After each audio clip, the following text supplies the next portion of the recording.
Assalamualaikum warahmatullahi wabarakatuh. Perkenalkan, saya Aprilia Hamidah, mahasiswi Prodi Akuntansi Universitas Yarsi dengan NPM 121202026. Di sini saya akan mencari statistik parametrik uji beda. Statistik parametrik uji beda ini dibedakan menjadi 3 jenis, yaitu ada one sample t-test, independent t-test, dan paired t-test. Di sini ada hipotesis dan kriterianya, di mana hipotesisnya yaitu H0 adalah rata-rata sama dengan nilai acuan, HA-nya yaitu rata-rata tidak sama dengan nilai acuan.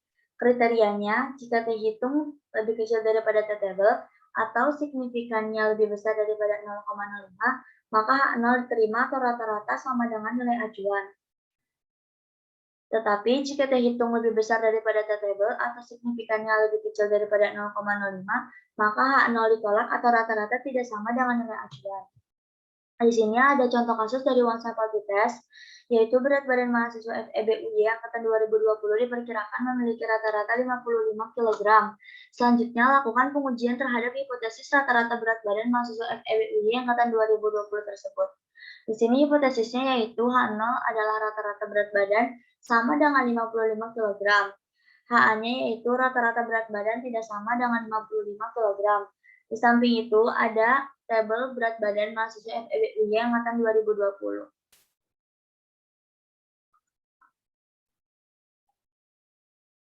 Oke, sekarang saya sudah masuk ke dalam aplikasi SPSS-nya, jadi kita bisa langsung input datanya. Kita ke file, pilih open lalu klik data. Nah, data saya itu ada di pertemuan 4, files of type-nya kita ganti menjadi Excel. Kita akan pakai data yang latihan one sample t-test. Kita klik open.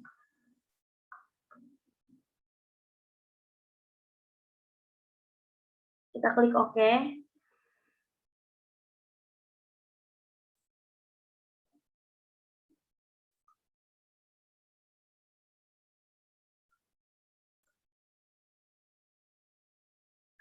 Oke, setelah itu ini datanya udah keluar. Lalu kita akan ke variabel V dulu, desimalnya kita akan nolin biar datanya itu menjadi bulat. Kemudian kita ke data view lagi, kita bisa langsung ke analyze, langsung kita pilih yang compare means, kita pilihnya yang one sample t-test. Kemudian variabel berat badan ini kita pindahkan ke kotak tes variabel, kemudian tes value-nya itu kita isi dengan 55 sesuai dengan soal, yaitu rata-rata berat badannya itu 55 kg. Lalu kita klik OK.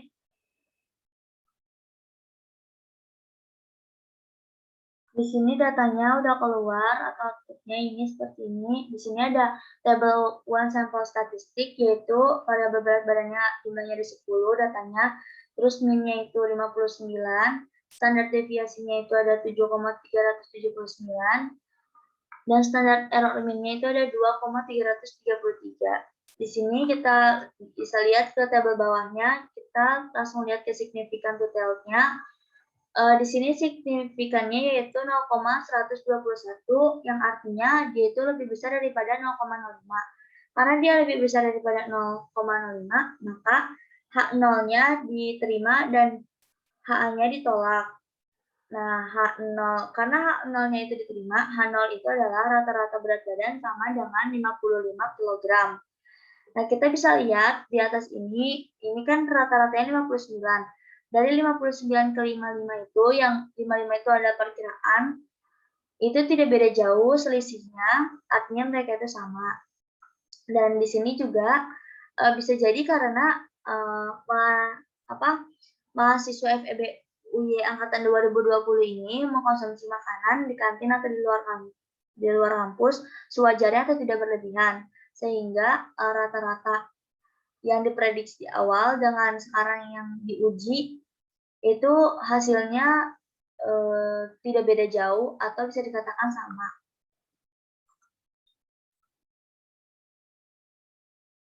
Di sini ada contoh kasus kedua, yaitu dari independent sample t-test. dosen Anda akan melakukan evaluasi hasil praktikum statistik mahasiswa FEB UY tahun 2020. Maka dilakukan penelitian apakah ada perbedaan nilai antara mahasiswa yang mengikuti praktikum statistik dengan rajin dan mahasiswa yang hanya mengikuti ujian statistik tanpa melakukan praktikum dengan rajin. Jadi di sini hipotesis variansinya atau signifikan F-nya yaitu H0 adalah kedua kelompok memiliki variansi yang sama, sedangkan H1-nya yaitu kedua kelompok memiliki variansi yang berbeda. Di sini hipotesis signifikan T-nya yaitu H0 adalah kedua kelompok memiliki rata-rata nilai yang sama, sedangkan H1 yaitu kedua kelompok memiliki rata-rata yang berbeda. Di samping ini adalah data nilai kelompok 1 dan data nilai kelompok 2. Kelompok 1 itu adalah mahasiswa yang hanya mengikuti ujian statistik tanpa melakukan praktikum yang rajin, sedangkan kelompok 2 itu adalah mahasiswa yang mengikuti praktikum statistik dengan rajin.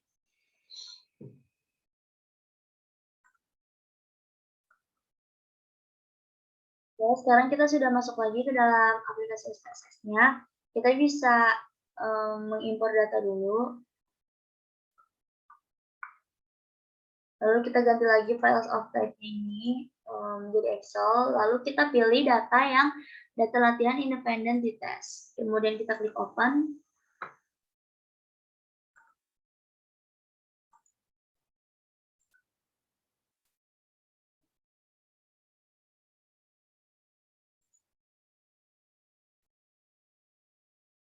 Ini datanya sudah keluar seperti ini, kita bisa ke variabel view. Nah, di sini desimalnya itu kita nolin dulu, karena biar hasilnya tuh nggak koma-koma. Kemudian setelah itu kita bisa ke data view, kita bisa langsung ke analyze, terus kita ke compare means, kita pilihnya yang independent sample t-test. Lalu yang variabel nilai ini kita pindahkan ke test variabel, kemudian yang variabel kelompok ini kita pindahkan ke grouping variabel. Kemudian di finds grupnya ini, grup satunya ini kita tandai dengan angka 1, dan grup kedua ini kita tandai dengan angka 2, lalu setelah udah kita bisa langsung continue, dan kita klik OK.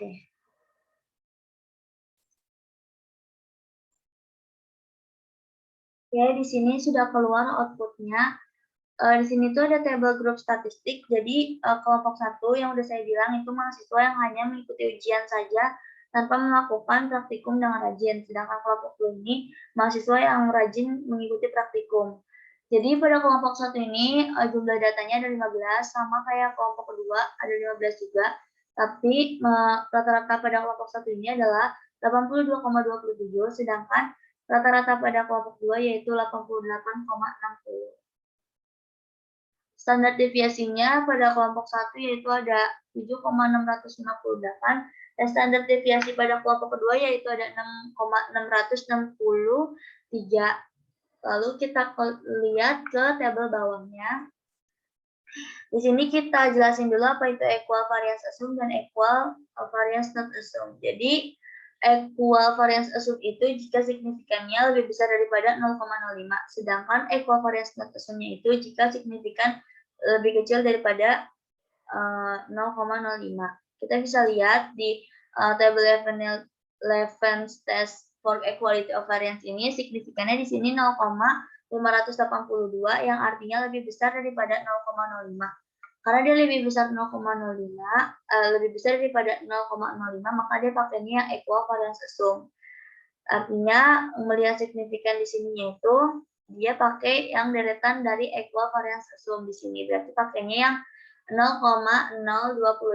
Nah, 0,022 itu lebih kecil daripada 0,05. Yang artinya H0-nya itu ditolak dan HA-nya itu diterima.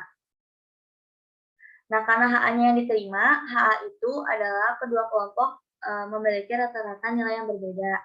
Kita bisa lihat di sini itu rata-ratanya itu rata-rata nilainya memang dia itu berbeda yang cukup signifikan.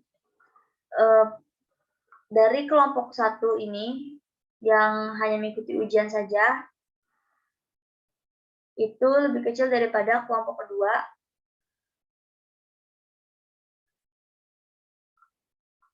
Oh, maaf, saya salah. Jadi kelompok ini kelompok ke-1 ini itu yang hanya mengikuti ujian itu lebih kecil daripada kelompok kedua yang mengikuti setiap praktikum yang ada. Jadi nilai yang mengikuti praktikum statistik dengan rajin ini lebih bagus nilainya karena dengan dia mengikuti praktikum daya ingatnya itu lebih kuat dan mengingatnya itu bisa dalam jangka waktu yang lebih panjang. Tetapi jika hanya mengikuti ujiannya saja tanpa melakukan praktikum atau tidak mempraktikkannya di setiap pertemuan, maka dia akan cepat lupa sehingga mendapatkan si kelompok ini tuh mendapatkan nilai yang kurang maksimal nih, si kelompok 1. Seperti itu.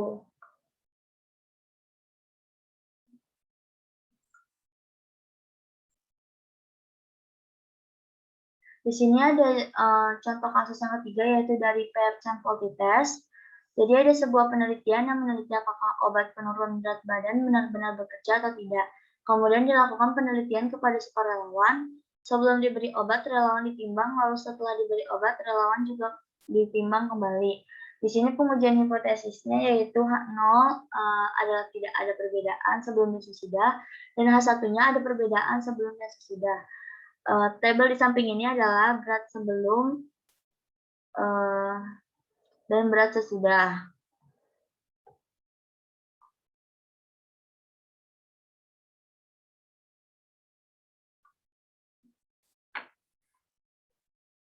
Oke, jadi sekarang saya sudah masuk lagi ke dalam aplikasi SPSS. Seperti biasa, kita akan mengimpor datanya terlebih dahulu. Kita ubah lagi menjadi Excel, lalu kita pakai yang data latihan PRT test. Kita open. Oke.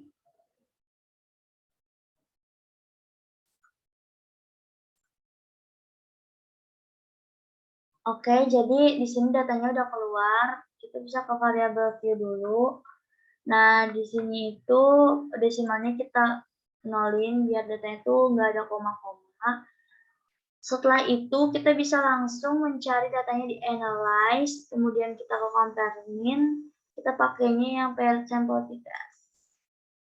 Nah, kemudian di sini itu berat sebelumnya kita pindahkan ke variabel 1, berat sesudahnya kita pindahkan ke variabel 2. Lalu kita klik OK.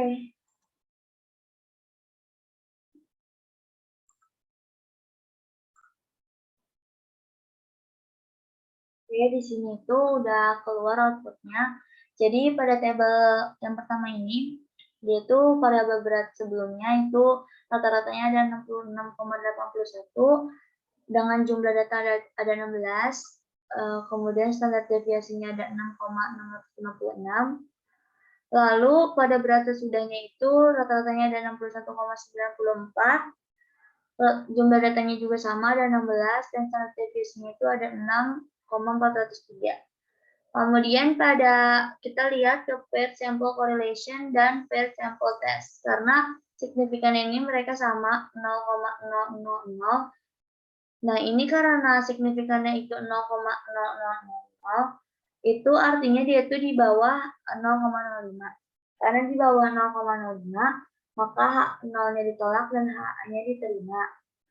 Nah, HA itu atau H1 itu yaitu artinya ada perbedaan sebelum dan sesudah. Nah, kita bisa lihat ya, ini berat sebelum dan berat sesudah itu dia memang ada perbedaan yang lumayan lumayan besar signifikan, dia itu lumayan besar.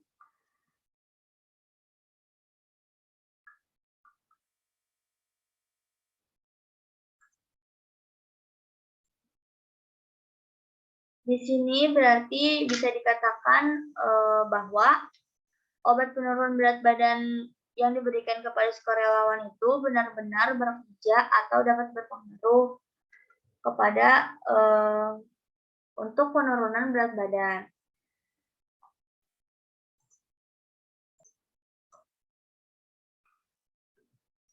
Lalu di sini saya juga akan mencari statistik parametrik uji ANOVA. Statistik parametrik uji ANOVA ini dibagi menjadi dua, yaitu ada one way ANOVA atau ANOVA satu arah dan two way ANOVA atau ANOVA dua arah. Di sini ada contoh kasus dari One Way ANOVA, yaitu akan dilakukan penelitian terhadap efek 3 macam merek obat penurun tekanan darah, sehingga pasien dikelompokkan menjadi 3 sesuai obat yang diminum, yaitu pasien yang minum obat X, obat Y, dan obat Z. Di sini hipotesisnya yaitu H0 adalah rata-rata tekanan darah orang peminum obat X, obat Y, dan obat Z adalah sama. Sedangkan H1 atau HA-nya yaitu rata-rata tekanan darah orang peminum obat X, obat Y, dan obat Z adalah tidak sama atau ada perbedaan. Di samping ini adalah kelompok pasien dan beserta tekanan darahnya.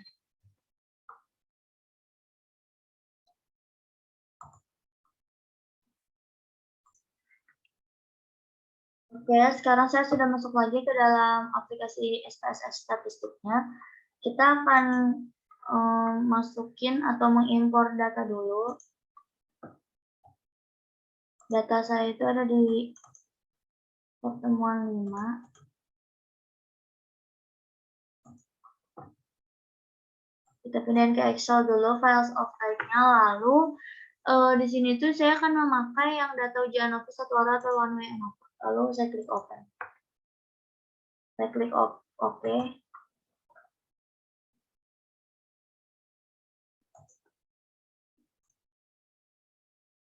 Lalu jika datanya sudah keluar seperti ini, kita bisa ke variabel v dulu. Nah, di variabel v ini desimalnya kayak biasa, kita nolin dulu. Terus di value-nya ini di variabel kelompok pasien kita isi dengan 1 itu labelnya adalah pasien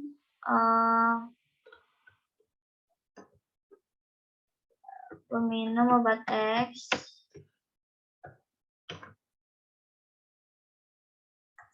nomor 2 itu pasien peminum obat Y, dan yang ketiga itu adalah pasien peminum obat Z. Kita klik add. Setelah selesai kita bisa klik OK. Lalu setelah sudah, kita bisa ke data view. Nah, habis itu kita bisa langsung ke analyze. Habis kayak gitu kita cari yang compare means, kita pilih yang one way ANOVA. Lalu di sini yang tekanan darah ini kita masukin ke dependent list-nya, sedangkan yang variabel kelompok pasien ini kita masukin ke factor-nya. Lalu kita klik yang post hoc test ini. Di sini kita akan memilih yang Bonferroni dan Turki. Habis itu kita klik continue. Lalu kita klik option. Habis kayak gitu, ini data yang akan kita mau dapetin tuh apa aja, data apa yang pengen kita keluarin. Di sini saya pengen menghasilkan data deskriptif dan homogeneity of variance test. Lalu setelah udah kita bisa langsung continue dan klik OK.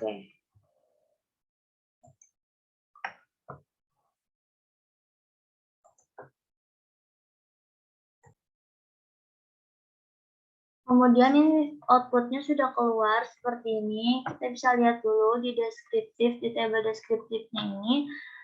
Pasien peminum obat X itu jumlahnya ada 7, rata-ratanya ada 125, standar deviasinya ada 10,801. Di sini di pasien peminum obat Y itu jumlahnya ada 7, rata-ratanya ada 125, standar deviasinya ada 12,583. Sedangkan pada pasien peminum obat Z itu jumlahnya ada 7 sama rata-ratanya, tapi dia beda sendiri yaitu ada 152,14. Kemudian kita lihat ke ini, ke table test of homogeneity of variance, kita lihat ke signifikannya. Jadi di signifikan ini kita lihat ini adalah 0,708. 0,708 ini di atas 0,05.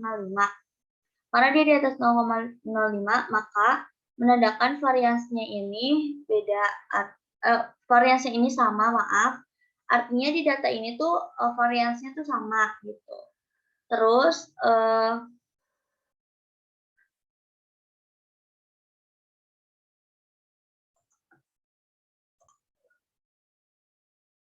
nah, karena dia variansinya sama, kita lihat ke sampel size-nya, kalau jumlah per kelompoknya itu juga sama, artinya dia bisa lanjut ke tahap ANOVA. Tapi ini just informasi aja, teman-teman, kalau misalkan di sini signifikannya beda, terus di sini sampel size-nya beda, itu dia nggak bisa maju atau nggak bisa lanjut ke tahap ANOVA. Tapi kalau misalkan di sininya signifikannya itu, di variasinya itu dia sama, tapi di sampel size-nya itu dia beda, itu dia masih bisa lanjut juga. Nah, di soal kita ini atau di pengujian kita ini, dua-duanya itu sama, artinya dia bisa lanjut ke tahap ANOVA. Kita lihat di signifikan yang ada di tabel ANOVA ini, itu signifikannya 0,001, yang artinya di bawah 0,05. Nah, karena dia di bawah 0,05, maka H0-nya itu ditolak dan HA-nya diterima. Artinya, karena HA-nya diterima, yaitu rata-rata tekanan darah orang peminum obat X, obat Y, dan obat Z adalah tidak sama atau ada perbedaan. Kita bisa lihat ini di sini di tabel deskriptif ini, memang pada pasien peminum obat X, obat Y, dan obat Z memang ada perbedaan, yaitu pada pasien peminum obat Z. Di sini dia rata-ratanya beda sendiri, yaitu 152,14.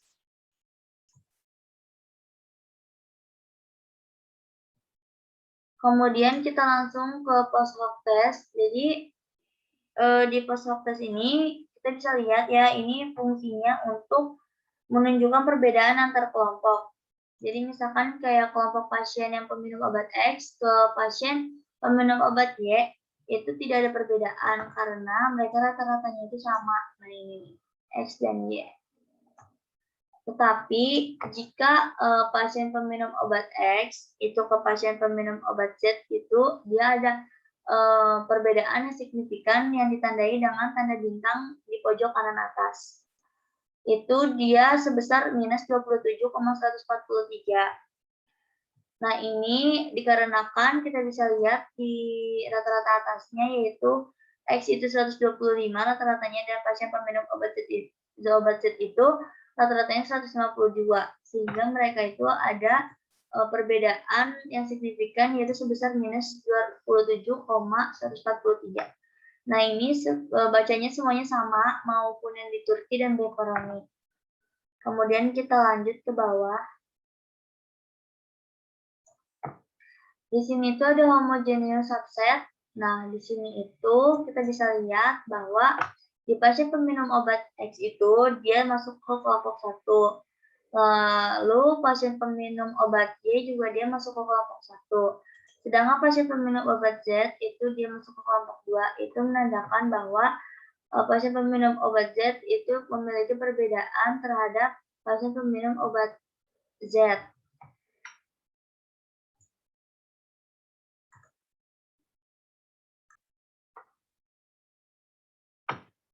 Kita bisa lihat tadi kan dibilang di ANOVA ini mereka itu artinya punya perbedaan ya antara pasien yang meminum obat X, obat Y, dan obat Z itu memiliki perbedaan.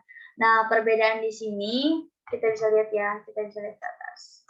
Perbedaan di sini itu dimungkinkan karena penerimaan obat pada masing-masing tubuh pasien itu berbeda-beda. Selain itu juga bisa jadi karena obat yang diminum ini memiliki tingkat efektivitas yang berbeda-beda. Mungkin bisa jadi dari ketiga obat ini ada yang mahal harganya, sehingga dia lebih cepat dalam menurunkan tekanan darah, dan ada juga obat yang murah sehingga lebih lama dalam menurunkan tekanan darah pasien.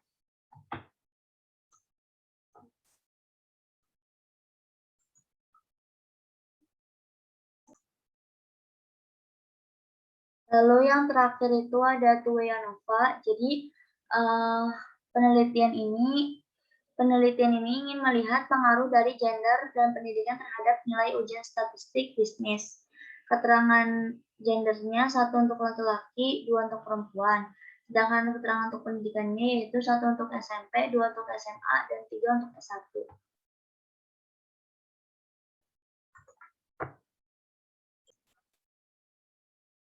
Oke, sekarang saya sudah masuk ke dalam aplikasi SPSS. Kita akan mengimpor dulu datanya. Kita ke file, terus kita pilih open, lalu kita klik data. Lalu kita pakai data Excel. Lalu di sini kita pakai data latihan TUE ANOVA. Di sini data saya nggak tahu, ini nggak bisa. Tapi kita akan coba pakai yang statistik, dalam bentuk statistik, itu dalamnya sama aja sebenarnya. Nah, ini pakai data ini, data latihan TUE ANOVA. Ini dalamnya itu sama aja isinya. Kita open.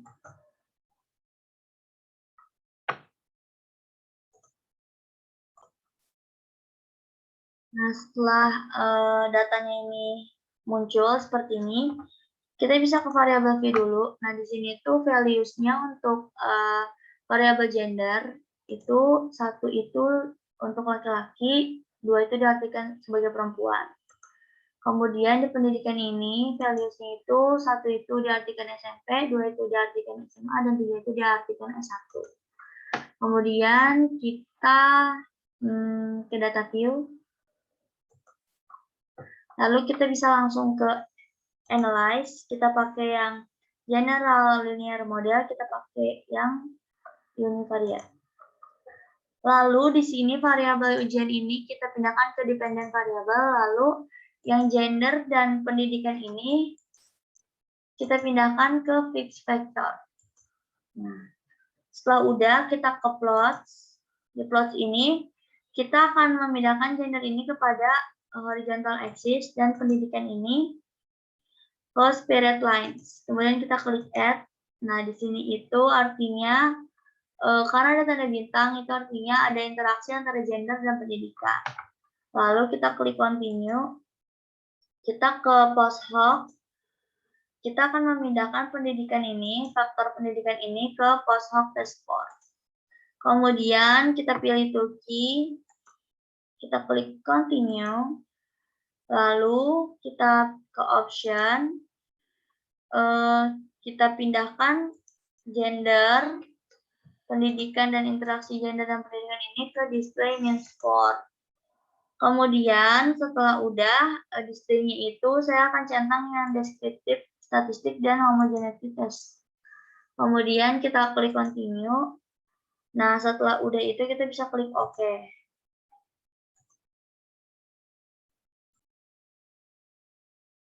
Oke, di sini saya udah langsung kelihatan output-nya itu langsung keluar. Setelah itu kita akan baca dulu table between subject vector. Jadi di sini itu gender 1 itu value-nya laki-laki, jumlahnya itu ada 18. Kemudian gender 2 itu value-nya perempuan.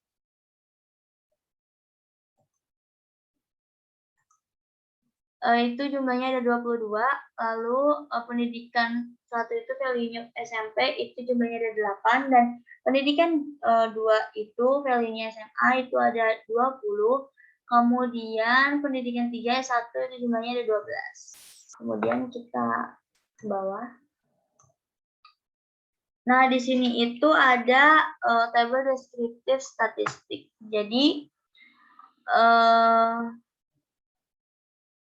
di sini itu misalkan gender laki-laki pendidikannya SMP itu rata-ratanya ada 32,43 dengan jumlah data ada 7, lalu gender laki-laki pendidikan SMA itu rata-ratanya ada 46,6 dengan jumlah datanya ada 5, lalu gender laki-laki pendidikan S1 itu rata-ratanya ada 77,83 dengan jumlah datanya ada 6. Lalu pada perempuan ini pada pendidikan SMP itu rata-ratanya ada 68 dan jumlah datanya ada 1, dan di sini kenapa nggak ada angkanya? Karena Kalau jumlahnya 1 itu untuk mencari standar deviasinya atau penyebarannya itu susah. Jadi makanya di sini nggak diketahuin. Habis kayak gitu di perempuan ini pendidikan di jenjang SMA-nya itu rata-ratanya 65,13 dengan jumlah data 15. Kemudian perempuan pada jenjang S1 itu rata-ratanya 69,67 dengan jumlah data 6. Kemudian kita ke bawah. Di sini ada 11 test of equality of error variance. Jadi kita lihat di sini itu di signifikannya. Signifikannya itu di sini 0,527 yang artinya lebih besar daripada 0,05. Karena dia lebih besar daripada 0,05, maka menandakan datanya itu bervariasi. Datanya itu maksudnya datanya itu mempunyai variasi yang sama. Kemudian kita bisa lanjut ke bawahnya. Di sini ada test of between subject effect.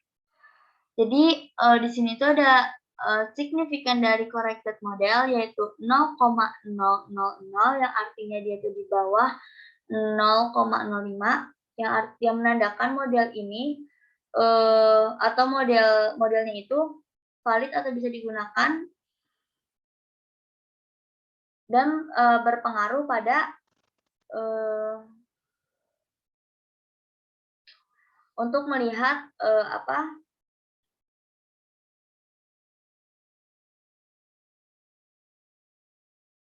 terhadap nilai ujian statistik bisnis ini. Terus di sini juga ada variabel gender, variabel pendidikan, dan variabel interaksi gender dan pendidikan. Di sini bisa kita lihat signifikannya itu semuanya itu ya 0,05, 0,005, 0,0000, 0,003 itu di bawah 0,05. Yang artinya kalau ketika mereka di bawah itu menandakan bahwa variabel ini berpengaruh terhadap nilai ujian statistika bisnis. Kita bisa lihat ke atas. Nah, ini. Nah, misalkan pada gender laki-laki itu rata-rata paling tingginya itu ada di 77,83. Kemudian sedangkan pada gender perempuan itu rata-rata paling tingginya itu ada di 69,67. Kemudian pada pendidikan ini yang paling tinggi itu ada di S1 dengan rata-rata 77,83. Dan pada pendidikan di kota kedua ini itu juga terdapat pada jenjang S1 yaitu sebesar paling tinggi 69,67. Sedangkan interaksi gender dan pendidikan yaitu di sini ada gender laki-laki dengan pendidikan S1 itu paling tinggi dengan rata-rata 77,83. Begitupun pada gender perempuan dengan pendidikannya S1 juga itu rata-ratanya paling tinggi yaitu 69,67. Oke, di sini saya ingin menjelaskan bahwa kita bisa melihat perbedaan rata-rata laki-laki dengan rata-rata perempuan. Pada rata-rata laki-laki ini bisa dibilang pada jenjang SMP dan SMA-nya itu mereka nilainya tuh kurang bagus atau bisa dibilang ya di bawah rata-rata gitu ya. Tapi semakin mereka dewasa itu sangat mempengaruhi nilai ujian statistik ini, terutama pada S1 itu kalau yang bisa saya teliti adalah mungkin karena tingkat kedewasaan dan tingkat ingin rasa berubah itu ada ketika mereka semakin tinggi jenjang mereka itu tingkat kedewasaan itu akan semakin terbentuk bahwa nilai ujian mereka itu harus mendapatkan nilai ujian yang maksimal atau bisa dibilang bagus. Tetapi kalau pada perempuan ini kita bisa lihat memang nilai rata-ratanya itu tidak terlihat ada peningkatan yang terlalu tinggi dengan jenjang pendidikan yang tinggi juga tapi dia nilainya atau rata-ratanya itu nggak signifikan kayak di laki-laki ini ya. Mungkin kalau menurut saya, di sini itu kalau pada perempuan tuh kayak tingkat kesadaran untuk, eee, rajin, terus juga, eee, mau tekun dalam mengerjakan, ujian-ujian itu, mungkin itu tingkat kesadarannya itu lebih ada dari sejak dia jenjang SMP. Mungkin kalau dari SMA, kalau dari tingkat laki-laki itu, saya nggak bisa bilang mereka nggak dewasa. Cuman, mungkin mereka tuh nggak setekun kayak perempuan, kayak gitu. Mungkin kalau perempuan kan tingkat, eee, harus, apa ya, serius dalam belajarnya tuh ada mungkin dari ketika mereka jenjang SMP. Makanya di sini nilainya itu bisa dibilang, sedikit konstan, tidak terlalu yang berubah yang secara signifikan. Maka dari itu, tapi di sini bisa, kita ambil kesimpulan semakin tinggi jenjang, eee, seseorang atau, suatu gender gitu ya, itu mempengaruhi, nilai ujian statistik bisnis ini. Semakin tinggi jenjangnya, maka semakin terbentuk tingkat kedewasaannya dan, keseriusannya dalam mengerjakan ujian statistik bisnis ini. Kemudian kita bisa ke post hoc test ini. Jadi post hoc test ini tuh fungsinya untuk menunjukkan perbedaan antara kelompok. Jadi misalkan kayak pendidikan SMP ke pendidikan SMA itu ada perubahan yang signifikan, yaitu sebesar -23,63, itu ditandai dengan tanda bintang di pojok kanan atas. Begitupun juga SMP ke S1, pendidikan S1 itu juga ada, eee, perubahan yang signifikan sebesar -36,88 sampai seterusnya. Jadi, kita lihat ke bawah lagi, di sini ada homogeneous subset. Nah, kita bisa lihat bahwa SMP, SMA, dan S1 itu ada di 3 kelompok yang berbeda. Makanya kenapa di post hoc test-nya ini mereka itu semuanya tuh ada perbedaan karena memang, rata-ratanya sendiri atau nilainya sendiri itu mereka tergolong, masuk ke dalam 3 kelompok yang berbeda, seperti itu. Contohnya seperti misalkan, dari SMP, dari kelompok 1 ke SMA itu kan ada perbedaan yang signifikan, begitupun pada SMP ke S1, seperti itu.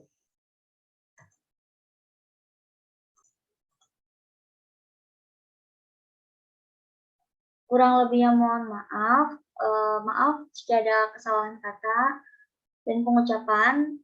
Wassalamualaikum warahmatullahi wabarakatuh.